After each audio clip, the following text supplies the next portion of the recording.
कैसे हैं आप? मैं हूं अलीजा और आप देख रहे हैं ELISA health and beauty tips.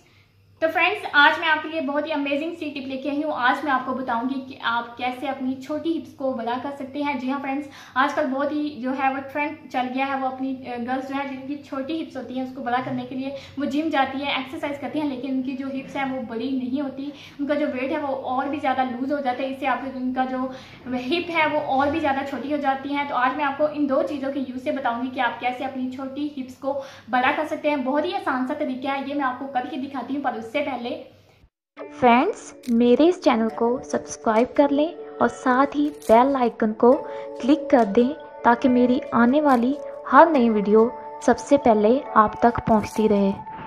पहली जो चीज़ लेनी है वो है ग्लिसरीन, और जो दूसरी जो चीज़ लेनी है वो आपने सरसों का तेल। सरसों का तेल जो है वो हमारी बड़ी हिप्स को, छोटी हिप्स को बड़ा करने के लिए सबसे ज़्यादा अहम है। तो आपने क्या करना है, आपने ये दोनों चीज़ों को अच्छे से एक मिकदार में लेना है। आपने कम या ज़्यादा नहीं लेना, जब ये आपने एक मिकदार में लेना है, इसको अच्छे से आपने अप्लाई करना है अपनी हिप्स पे। अप्लाई करने के बाद आपने एक चीज़ और करनी है, आपने बनाना खाना है, यानी कि केला खाना है। इससे आपकी जो हिप्स है वो भी बनना स्टार्ट हो जाएंगी। तो फ्रेंड्स, ये थी मेरी आज की यूजफुल सी रेमेडी टिप। तो कैसी लगी आपको? अगर आपको अच्छी लगी है तो इसे लाइक करें, शेयर करें और मेरे चैनल को सब्सक्राइब कर दें। मिलती हूँ नेक्स्ट वीडियो में, तब तक के लिए बाय बाय।